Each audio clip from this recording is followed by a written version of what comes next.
Seja muito bem-vindo, muito bem-vinda a mais um episódio da série Perguntas Técnicas na Prática. Eu sou o professor Daniel Escotar e essa é uma das principais séries da Agricoline que nós disponibilizamos para você, tanto nas plataformas de podcast como também no YouTube. Hoje vamos falar sobre muitos assuntos importantes, desde correção do solo, adubação foliar. Vamos falar sobre um assunto muito polêmico, que é o aumento do preço do arroz. Então, fica com a gente até o final. Preview.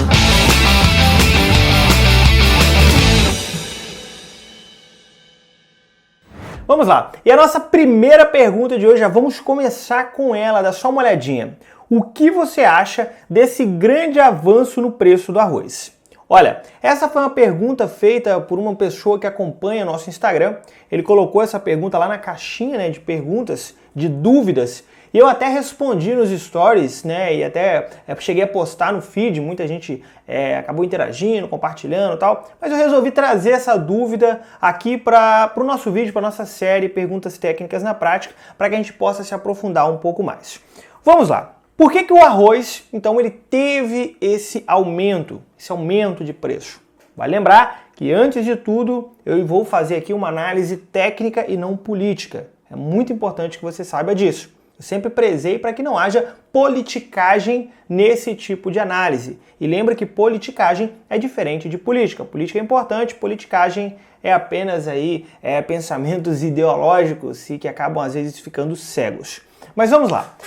Para início de conversa, o primeiro ponto importante que a gente tem que analisar é o dólar. Toda vez que falamos de commodities, o dólar influencia diretamente no preço final do nosso produto. E com o arroz não é diferente. O arroz também é influenciado pelo preço do dólar.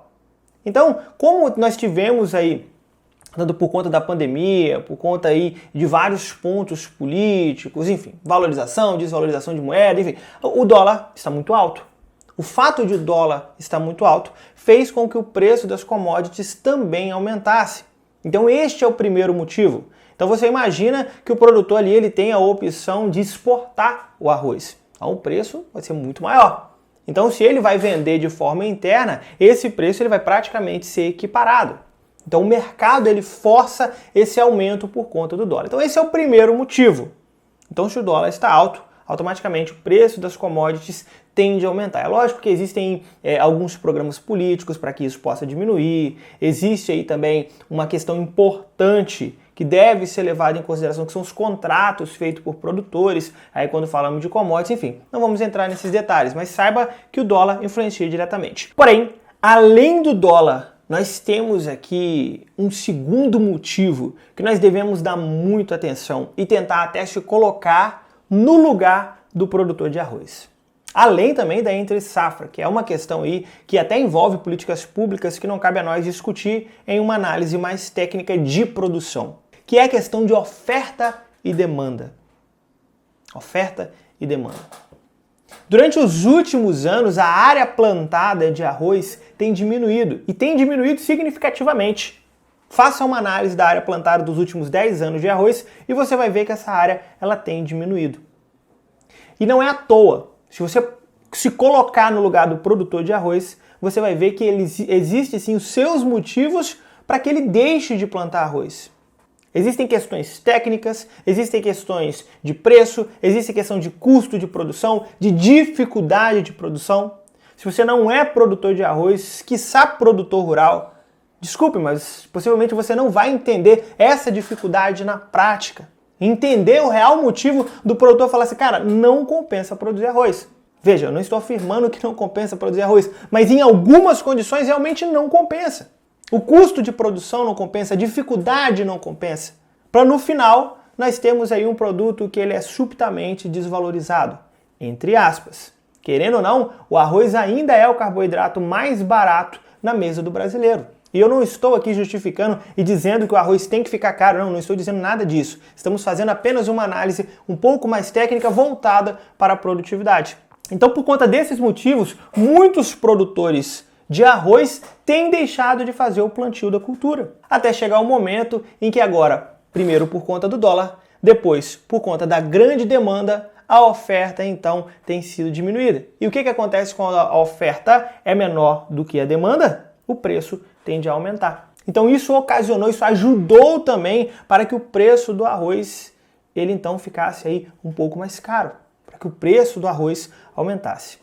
Daniel, você acha que isso vai mudar com o tempo? Cara, isso não depende de mim. Qualquer coisa que a gente diga aqui pode ser plena especulação. Mas o arroz tende sim a aumentar o seu preço de forma definitivamente. Não sei pelo preço que está agora. Na verdade, eu não sei que dia que você está me ouvindo ou assistindo esse vídeo. Mas ele tende assim a ter um aumento, tá? E de forma definitiva. Eu não estou falando assim se isso é justo, se isso é injusto, não. Estou apenas fazendo uma análise técnica de mercado e que isso pode sim estar acontecendo por diversos motivos. Ok? Então veja que existem aqui questões que vão desde questões pessoais do produtor, desde questões técnicas de produção, até mesmo questões relacionadas ao mercado internacional e ao nosso mercado interno. A nossa segunda pergunta de hoje, ela veio lá da comunidade dos alunos do CEPRAC. Os alunos do CEPRAC, que é o nosso curso de interpretação de análise de solos, recomendação de adubação e correção dos solos. Esses alunos, eles têm lá uma comunidade onde eles podem fazer perguntas diretamente para mim e interagir com outros alunos. E o Rafael, ele fez a seguinte pergunta. Boa noite. Qual a melhor maneira para se adicionar micronutrientes no solo? Por exemplo, cobre, molibdênio. Ou seria somente via foliar? Rafael é um aluno novo e possivelmente ele não chegou ainda no módulo, né, que falamos especificamente sobre os micronutrientes, mas eu resolvi, porque como muita gente tem me perguntado sobre isso, eu resolvi trazer essa pergunta aqui para vocês. Galera, é o seguinte, micronutrientes, quando a gente olha esse nome micronutrientes, a gente logo pensa, bom, então são nutrientes menores ou que a planta não precisa, e não é nada disso. Micronutrientes também são nutrientes essenciais, ou seja, a planta precisa dele para completar o seu ciclo de vida, para produção, enfim. Então são muito importantes e devem conter. Acontece que a planta precisa em menor quantidade do que os macronutrientes. Então esse é um aspecto muito importante. A planta precisa sim dos micronutrientes. Mas qual a melhor forma então de estar adicionando os micronutrientes no solo? A primeira forma é você mantendo o nível de matéria orgânica no ideal. Se você mantiver o nível de matéria orgânica no seu solo no ideal para o seu solo, automaticamente essa matéria orgânica ela tende a liberar sim os micronutrientes na quantidade que a planta precisa. Sim, a matéria orgânica ela tem essa capacidade. Pessoal, sempre que a matéria orgânica estiver alta na minha análise química, quer dizer que vai ter micronutriente? Não. Por quê? Porque quando a gente pega a matéria orgânica lá dentro da análise química, a gente não sabe em qual fase de decomposição que aquela matéria orgânica está. Então pode ser que ela esteja na sua fase inicial e ainda não há liberação de micronutrientes. Mas se você faz um bom planejamento de adubação orgânica ano a ano, automaticamente essa matéria orgânica ela tende a liberar aos poucos os micronutrientes. E com o passar do tempo você terá micronutrientes disponíveis para a planta a ponto de não ter a necessidade de se fazer uma adubação específica para micronutrientes. Mas professor, meus micronutrientes, sei lá, o molibdênio, ele está baixo no solo. Qual a melhor forma então de se aplicando? Se eu colocar matéria orgânica agora não vai adiantar, né? Porque vai ser para longo prazo. Então neste caso, o ideal é você fazer uma adubação mineral, utilizando algum adubo mineral simples ou até mesmo através de formulados que contenham o molibdênio para que você possa colocar de forma instantânea. Mas e se eu definisse fazer isso através da adubação foliar? A adubação foliar ela é muito interessante para ceder os micronutrientes, mas veja que a adubação foliar ela não resolve a questão nutricional como um todo. Ela vai ceder micronutriente naquele momento de aplicação. A absorção ela é rápida, sim, dias, semanas no máximo. E alguns micronutrientes até horas podem ser absorvidos e até mesmo sintetizados. Mas ele só resolve essa condição na hora. E veja que a planta precisa dos micronutrientes em todo o seu ciclo. Então é muito importante que você já tenha esses micronutrientes disponíveis no solo. Pessoal, então não vale a pena fazer foliar? Vale muito a pena fazer adubação foliar, mas em momentos específicos. Em momentos de maior necessidade, de maior demanda, para que você possa potencializar a quantidade daqueles micronutrientes dentro da planta. Então, no geral, se eu colocasse aqui numa escala, primeiro, matéria orgânica. Segundo, adubos minerais, tá? E tem diversos no mercado de acordo com os micronutrientes que você quer utilizar, até mesmo através de formulados. E terceiro, através da adubação foliar em momentos específicos e estratégicos para a sua cultura.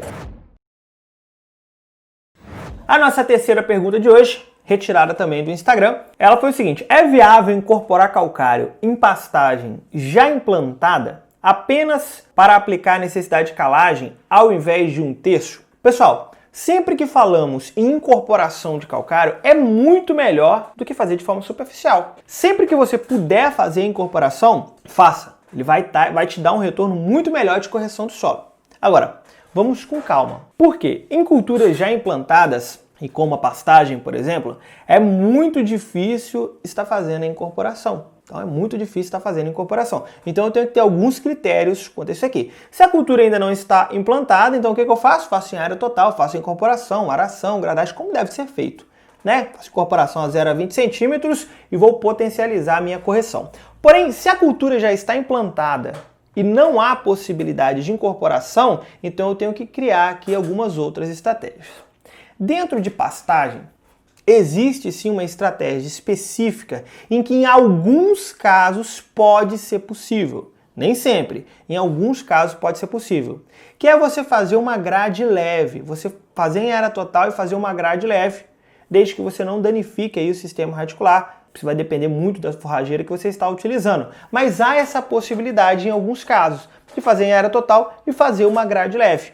Essa é a única alternativa que você tem de incorporação quando a pastagem já está implantada. Mas professor, não há possibilidade de fazer incorporação, o que eu faço? Neste caso, nós vamos fazer o rebaixamento da pastagem e aí você vai fazer em área total para que esse calcário tenha o máximo de contato possível com o solo. Mas lembre-se, se você não vai fazer a incorporação, neste caso, infelizmente, não há possibilidade de você utilizar a quantidade total de calcário que deu no seu cálculo. Por exemplo, deu lá 4 toneladas por hectare.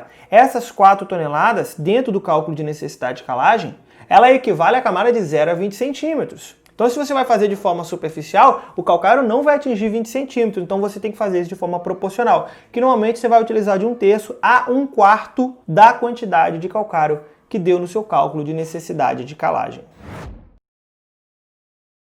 A nossa próxima pergunta de hoje é a seguinte, olha só. Pode utilizar o gesso ou o cloreto de cálcio para fazer a calagem? Vamos lá.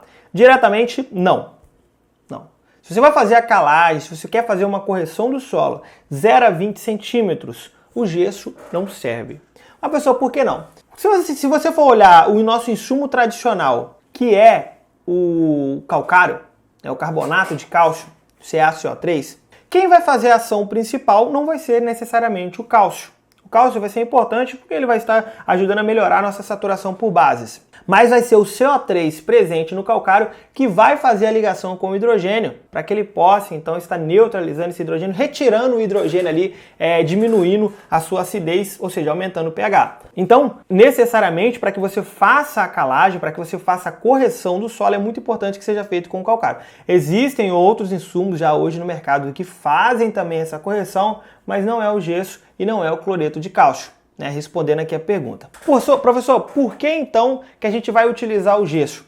Para que então que a gente vai utilizar o gesso? Ele não serve para corrigir a nossa camada de 0 a 20, ele não serve para fazer a nossa calagem, para melhorar o pH. O gesso ele tem uma função muito parecida. Acontece que o gesso ele é muito mais solúvel do que o calcário. Então quando eu fizer a aplicação de gesso, ele vai ter a capacidade de estar chegando nas camadas inferiores de 20, 30, 40 centímetros. E isso daqui vai ser interessante, porque nessas camadas pode ser que eu tenha ali a presença de alumínio. Então o gesso, o sulfato presente no gesso, ele vai ser capaz de neutralizar esse alumínio. Isso aqui vai ser muito importante para a gente. Saiba que é necessário que eu sempre verifique as camadas inferiores, porque elas vão influenciar diretamente no nosso sistema radicular, principalmente em culturas cujo sistema radicular é muito bem desenvolvido. Neste caso, se eu tenho alumínio em profundidade, ele pode ser tóxico para a planta. Então agora eu vou precisar estar neutralizando esse alumínio em profundidade. Um outro fator importante é que o gesso ele acaba cedendo também cálcio, acaba cedendo também enxofre, o que passa a ser interessante para as nossas culturas. Então o gesso ele é importante, mas a sua função é diferente da do calcário. Mas pessoal, mas e o cloreto de cálcio? Cuidado!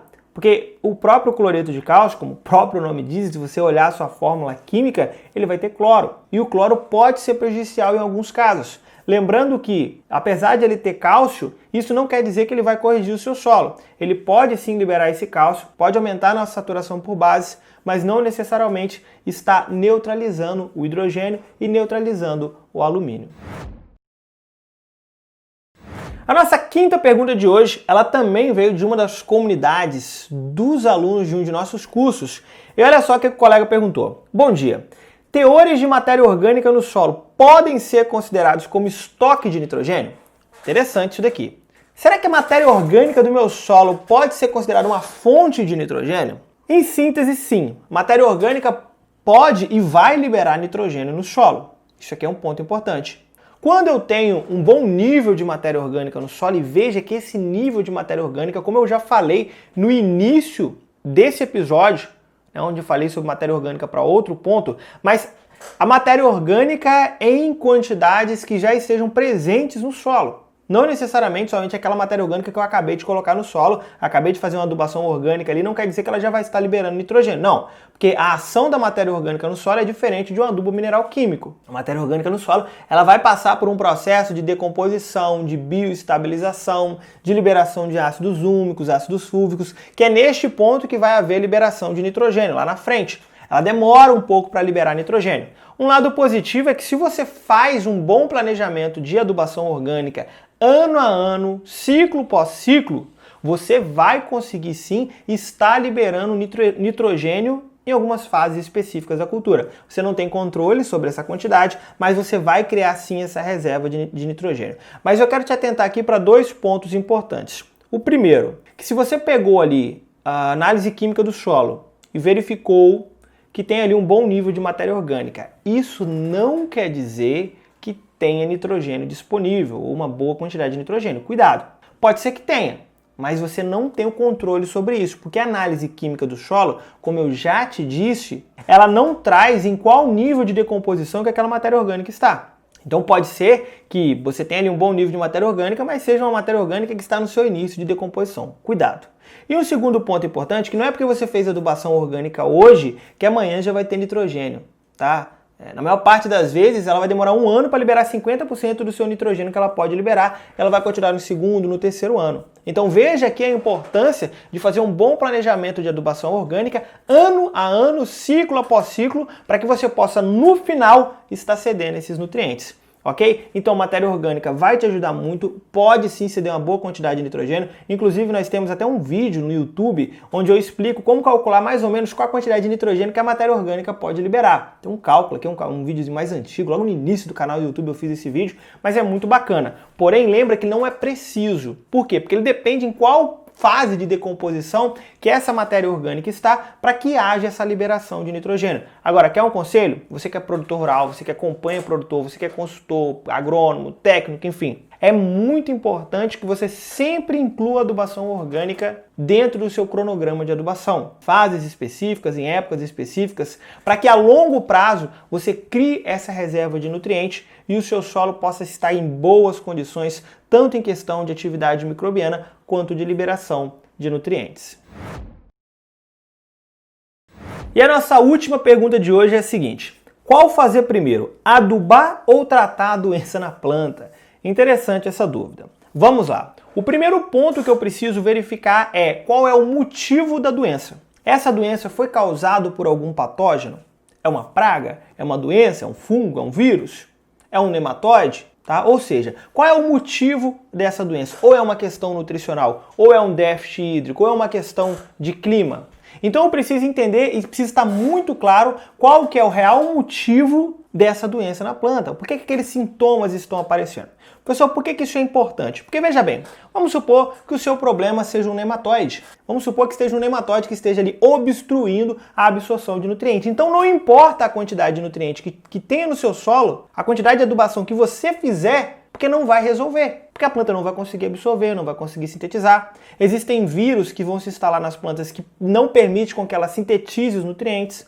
Existem fungos que não permitem com que ela absorva a quantidade correta de nutriente e água. Então, ou seja, qual é o patógeno? Eu descobri qual que é o patógeno, ok, como que eu vou tratar esse patógeno? Como que eu vou aniquilar esse patógeno? Como que eu vou destruir ele? Eu vou fazer algum controle químico, algum fungicida, um nematicida? Ou é uma doença bacteriana? Ou eu vou ter que fazer o arranquio daquela cultura do solo? Então eu preciso saber qual prática que eu vou fazer para que eu possa então está retirando aquela praga ou aquela doença. Vamos pegar aqui alguns exemplos específicos. Imagine então que você já descobriu o fungo que está ali causando aquela doença. Você vai fazer um tratamento com fungicida e você passou a resolver. Você conseguiu retirar aquele fungo, ele já não está mais ocasionando problema. Lembra que este é um momento que a planta agora ela precisa passar por um processo de recuperação. E um dos principais pontos que vai ajudar ela a começar esse processo de recuperação é a questão nutricional. Então, nesse caso, é muito importante que a partir desse período você já tenha os nutrientes que ela precisa naquela fase prontamente disponível. Então, a adubação aqui ela vai ser muito importante. Ela vai ser muito importante, tanto a adubação quanto a questão de água, questão climática, tudo isso é muito importante porque vai envolver, né? Vai envolver aí na questão de recuperação da cultura. Tá, isso aqui são para pragas e doenças. Mas, professor, e se minha doença, que pode ser, for uma questão nutricional, está causando aqui algum sintoma de deficiência, que não deixa de ser uma doença, né? É lógico que na literatura a gente não considera dessa forma, mas se uma planta ali, a gente chama ela essa planta doente, porque ela está com algum sintoma, uma clorose, uma necrose, pode ser questão nutricional. Aí sim, nesse caso, a adubação é o seu principal trunfo, que é a sua principal atividade para que você possa resolver esse problema. Mas veja, a planta aqui está com algum tipo de clorose ou algum tipo de necrose. Qual que é o primeiro passo? Você vai fazer uma análise química do solo, uma análise foliar. É a melhor forma de você conseguir descobrir. Por que eu preciso das duas? A análise foliar é importantíssima, porque aí eu vou saber o nível correto daquele nutriente. Então imagina que você, vamos supor que ela está lá ocasionando algum tipo de vermelhidão nas folhas, enfim. Um sintoma clássico de deficiência de fósforo. Você vai fazer uma análise química do solo e foliar. Se na análise foliar está com pouco fósforo, no solo está com pouco fósforo, você sabe que está faltando fósforo ali. Agora imagina, você está ali com pouco fósforo nas folhas, né, através da sua análise, mas o solo tem uma boa quantidade de fósforo. Opa! Tem algum problema acontecendo aqui. Por que tem fósforo no solo, mas não tem fósforo na planta? Aí você vai tentar entender aquela dinâmica daquele nutriente no solo e entender o porquê. Talvez seja porque o seu solo seja muito ácido, não está havendo liberação, está havendo muita fixação de fósforo. Talvez seja algum outro nutriente que esteja em excesso, esteja atrapalhando a absorção de fósforo. Enfim, então através da análise química e da análise de solo, você vai conseguir entender o porquê que aquela planta está com deficiência de fósforo. Então veja que não existe aqui um único formato para que eu possa te passar, qual que eu coloco primeiro, qual que eu faço primeiro, adubação ou faço o controle? Não é assim. Você precisa fazer uma análise muito detalhada e ir certamente pela lógica para que você saiba qual que é a principal ação que você tem que tomar, né, seguida aí de adubação, de irrigação e de fatores climáticos para que você possa estar recuperando a sua cultura. Chegamos então ao final de mais um episódio da série Perguntas Técnicas na Prática. Mais uma vez, quero te parabenizar por ter ficado até aqui. Isso mostra que você é uma pessoa que realmente está empenhada em melhorar o seu nível técnico. Eu já quero pedir para que, se você estiver assistindo pelo YouTube, dê o seu like aqui, se inscreva no canal se você ainda não é inscrito, para que o YouTube possa te avisar todas as vezes que lançarmos um conteúdo novo. Aí você vai ficar sabendo que chegou e toda semana tem conteúdo novo no YouTube. Se você está ouvindo por alguma plataforma de podcast, compartilhe esse conteúdo com o máximo de pessoas que você puder. Tá? Compartilhe. Vai no grupo do WhatsApp dos seus amigos que também são do agro, dos produtores rurais. Mostra a eles esses conteúdos. Vamos compartilhar, que é um conteúdo gratuito que nós estamos disponibilizando para você e que com certeza pode fazer diferença na vida de algum produtor, de algum técnico, de algum agrônomo, de algum profissional da nossa área. E se você tem interesse em se especializar em alguma área dentro do agro, você precisa conhecer os nossos cursos. A Agricoline tem uma diversidade de cursos de especialização, cursos profissionalizantes que são 100% online com certificado, suporte, aplicativo para você assistir offline, ou seja, cursos muito completos que vão agregar muito valor à sua carreira profissional. Se você quiser conhecer os nossos cursos, acesse www.agricoline.com.br. No mais, muito obrigado e eu te aguardo no próximo episódio.